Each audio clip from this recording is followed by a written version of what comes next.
Okay, hello, Irena. So tell people about the Red Heather, event at this year's Berlinale.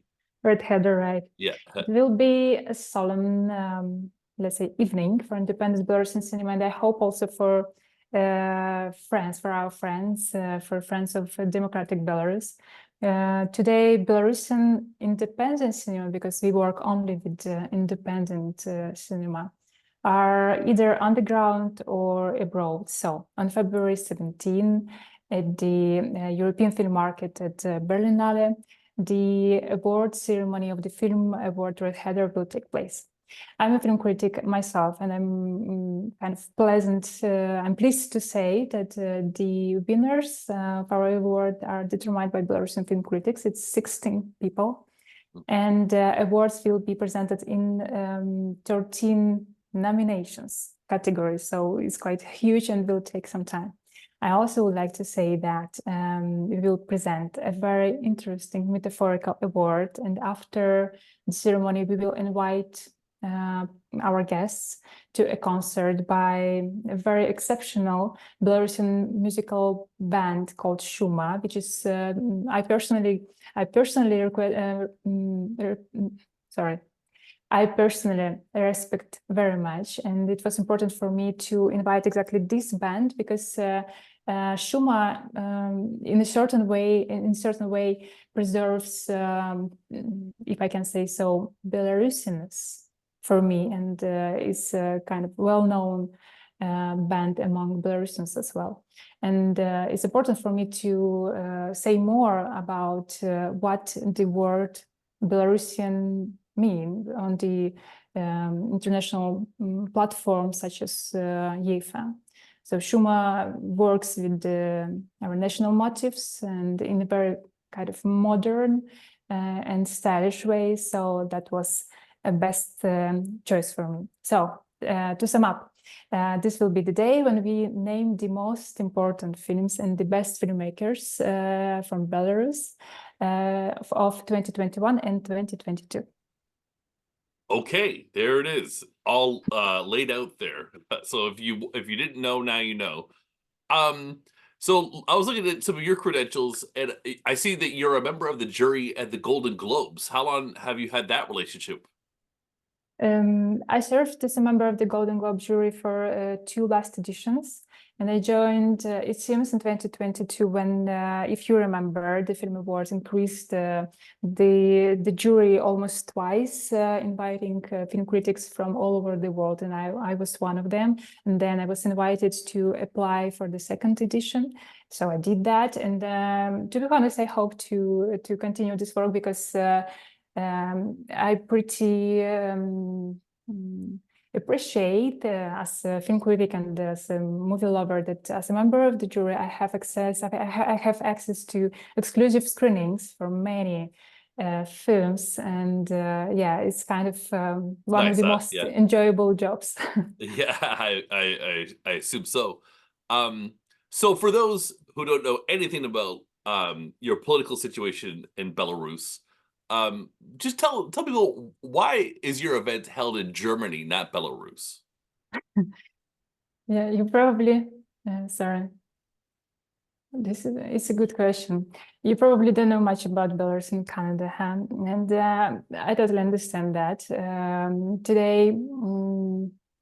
Today, my country is ruled by the Lukashenko's regime, which brutally suppressed mass protests in 2020 and launched large-scale repressions.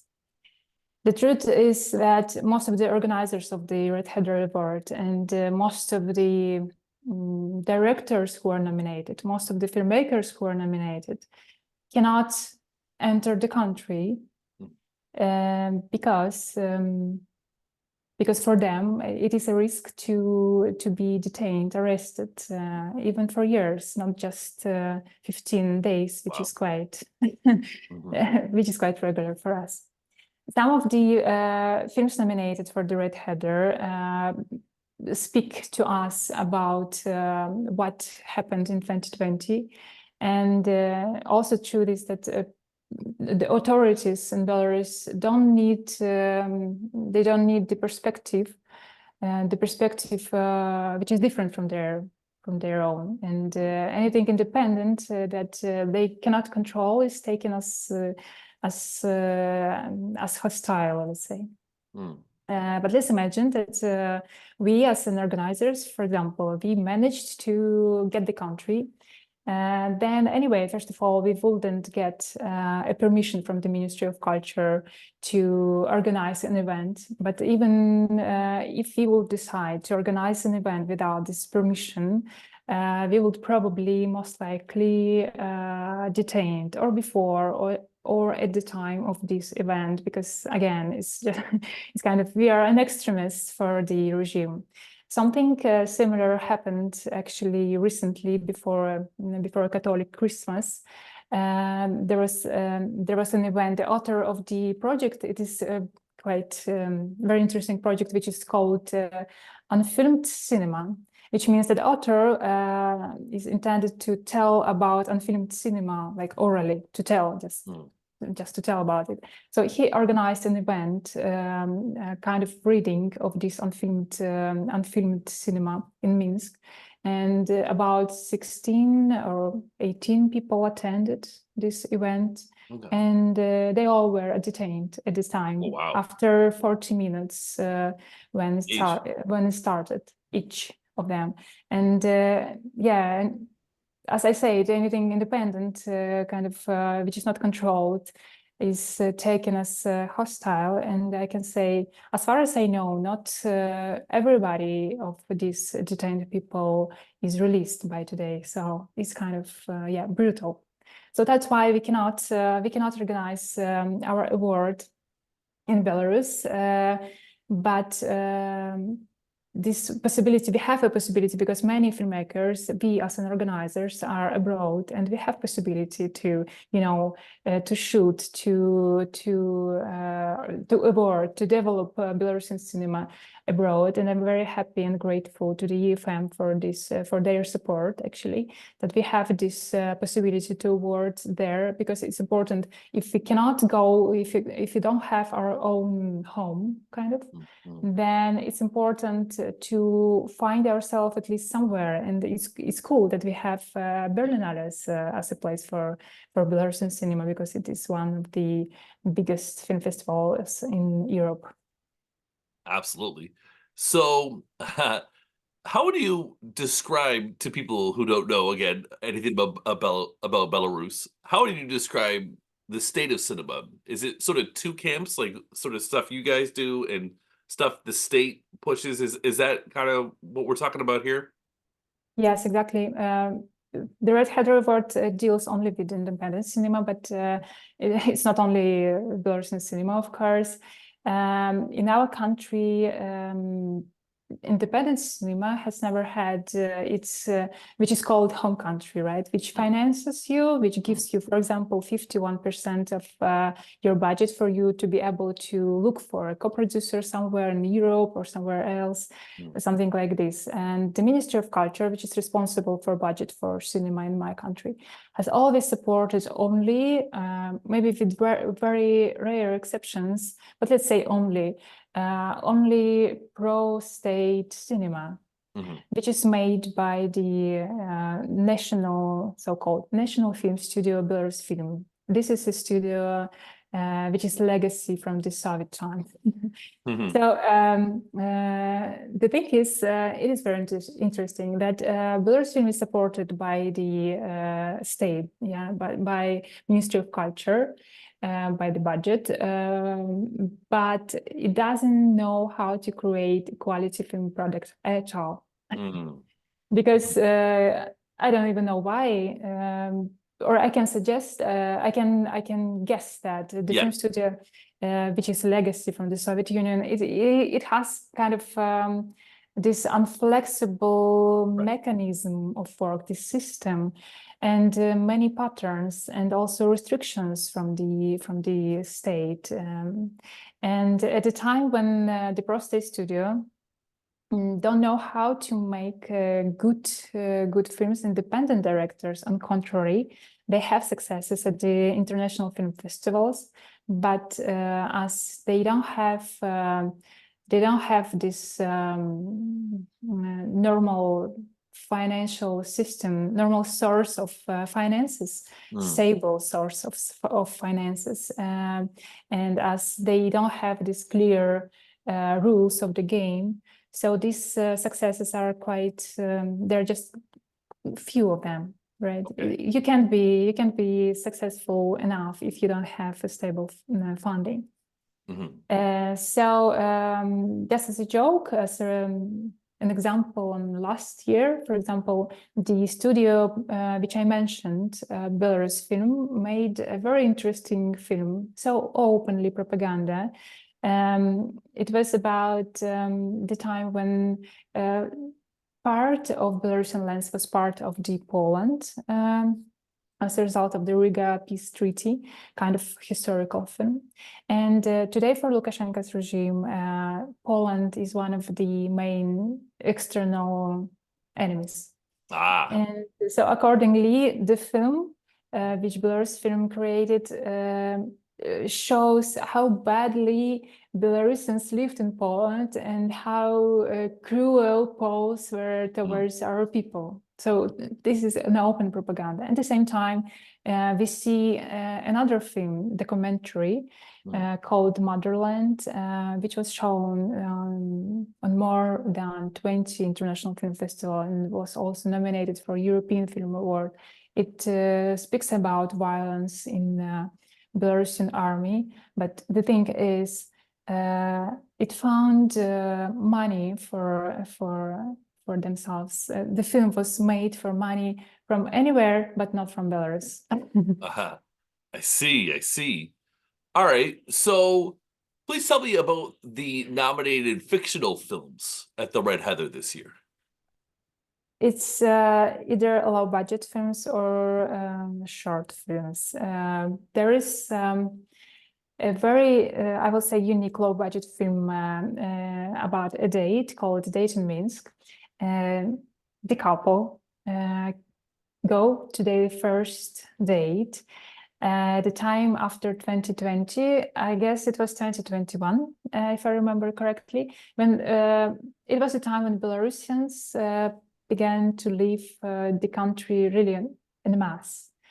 And due to persecution, of course, due to the risk of being detained, also there was the whole companies were relocating at the time.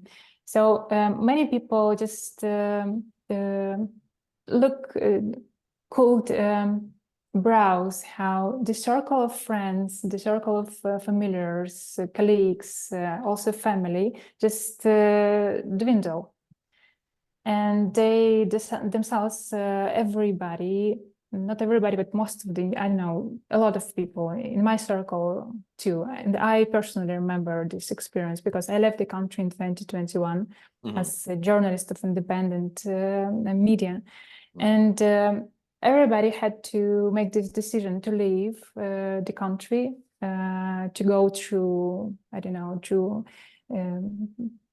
this tough, small debt, as people say about immigration, or to stay in the country, but under the risk of being arrested. And so the couple go to their date at the moment, and the capital, Minsk, begins to simply empty, and there are less and less people you can meet. And the film shows this moment with sadness and with this uncertainty. There's also a film, Life. It is short, that tells about a few hours of life of two journalists. They're my colleagues from TV channel Belsat. And when they were making a stream from one mass protest, it was in 2020. I'm confused with this timing. In someone, they were working in someone else's apartment, so just shooting the process from someone's apartment, and the security forces came for them. And it's a real story. The camera girl served. She stayed in prison for 2 years. She's released for now, and she's in Poland. But the journalist, the second girl who was detained, she was sentenced for additional 8 years for treason. So she's still in a prison. There's a film. Let's talk about something more fancy, if you can say Okay. so. Film Fostering, which Okay. is in the genre of black humor. Shows a fantasy in which there are so many detained protesters, detained people in Minsk and Belarus, that security forces, workers of the security forces, are obliged to take these protesters to their homes for detention because there's no space in the prison. So it is sad, absurd. But the thing is, when you see this film, you understand that it doesn't look so much absurd, because the reality in Belarus today is much more absurd, unfortunately. All right. It's strange that I'm smiling, probably. Sorry? It's strange that I'm smiling, probably, at the moment. Well, cinema is fun, I guess. And could you tell me about the nominated documentary films?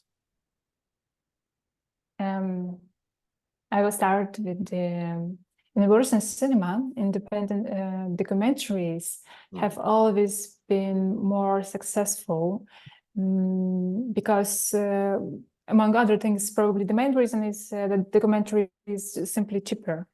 And among the nominated films so far are the, I wouldn't say last films, but let's say one of the last films which were shot directly in Belarus, still in Belarus, because today it's almost impossible. And they caught the moment of this mass protest, this changes in our country, this moment of the national upliftment, and also this great pain. And today in Belarus, you can shoot movies only underground, and we don't know much about that. And also it is question of security. The less you know about what's going on in Belarus, then more chances these projects will have to be done. Because you know, probably this sentence, Big Brother is watching you, it is about Belarus today. Our security forces are kind of a class of people who are allowed to do anything, and they do their job quite well. So if to give an examples, these are film Courage by Alexei Puyan, which was premiered at the Berlinale, also Mara by Sasha Kulak. It was all documentaries. Also short film Handbook by Pavel Majar. So if to sum up, among the nominated documentaries, exactly, there is not even a single film which is not about what happened in 2020 and after. And it was kind of predictable and obvious that we need our cinemas in light that speaks on the topic which disturbs us. And in this sense, documentary helps us a lot to kind of go through the crisis more easily.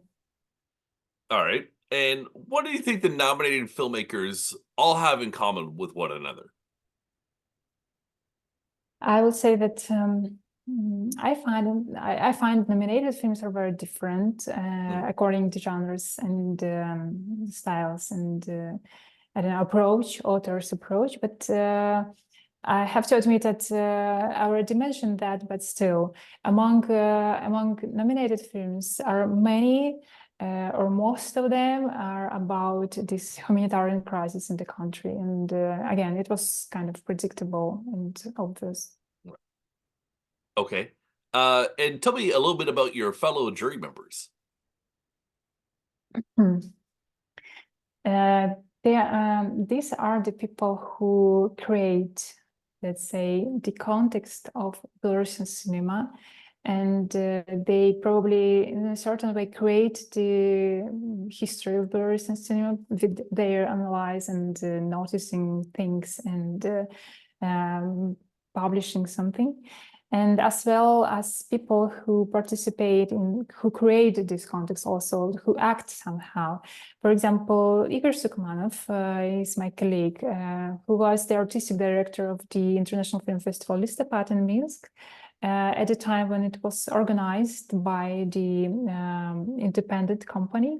But in 2021, Ministry of Culture, which is the founder of the Listopad, kind of transferred its organization to a pro-state studio, which I mentioned already, Belarus Film. And it was one of the signs that there won't be any independent culture in the country. So the whole team left, of course, this film festival, and it was one of the moments when we, as the film critics, realized that we have to establish our own film award to, because film festival had its own a competition. It was called national competition. It awarded Belarusian filmmakers the best achievements of Belarusian filmmakers, and it was quite important. We had all sold out screenings with the Belarusian films recently, last years, before 2020. So it was quite popular. And to kind of, not to replace, of course, film festival, but to take over its function, we created film awards and invited Igor Sukmanov to be a jury member. In general, we tried to invite film journalists, film critics, film researchers. For example, we have Almira Osmanova, a film researcher and a professor at the European Humanitarian University, in Vilnius. We have Maxim Zhbankov, who he's a legendary, probably person for moviegoers in Belarus, because he kind of created a culture of public watching and discussing films in 90s, when it was a time of total freedom in Belarus, when we had so many possibilities and opportunities. And yeah, it was a legendary time also for moviegoers, what to watch, how to talk about cinema, how to watch, what to notice in the film. So Maxim Zhbankov is a crucial person in that. Also, Lina Medvedeva, who is one of the organizers of the independent film festival Cinema Perpetuum Mobile, which doesn't exist anymore, but she was, and the film festival itself, it was quite important event, a yearly event for those who appreciate cinema. In general, I can say that there's no offline independent film festival in Belarus anymore, not even one. It's too bad. Yes, of course. The last one was cancelled because of the authorities last April. So, as a film critic yourself, what do you think makes a good film critic? I would say three things: great movie watching. I mean, this attentiveness and experience in watching. Also, general, probably education, interest to culture in general, not just cinema, because cinema is a complex art which is about everything, also about, not only about art, it is about politics, about economy, about everything, just about life in general. So you have to be good aware about all these things. And the third thing is I believe that film critics should be open-minded without any prejudices, which would kind of preserve from normal analyzing films, because you have to be open-minded to all the styles, all the thoughts of other filmmakers. Those are really good criteria. I like that. I like that. I'm going to remember that, I actually. like it too. Yeah. All right. Well, Irena, thanks a lot for your time. Is there anything else you would like to say about the Red Heather or Belarus in general before I let you go? I would like to say, well, let me say two things. I would Sure. like to say first of all that you can join to the ceremony, especially if someone of the listeners of audience is going to join the Berlinale and the EFM. You can find our event in the program of the EFM on their website and follow the link and fill the form. And the second thing, which I could say, but I'm not sure that listeners will understand, but we have a kind of a slogan from, let's say, democratic community in Belarus. We say, "Живе Belarus," which means "Long live Belarus," and you have to answer "Живе вечно." So, "Живе Belarus." Okay. Well, thank you very much for your time. Thank you.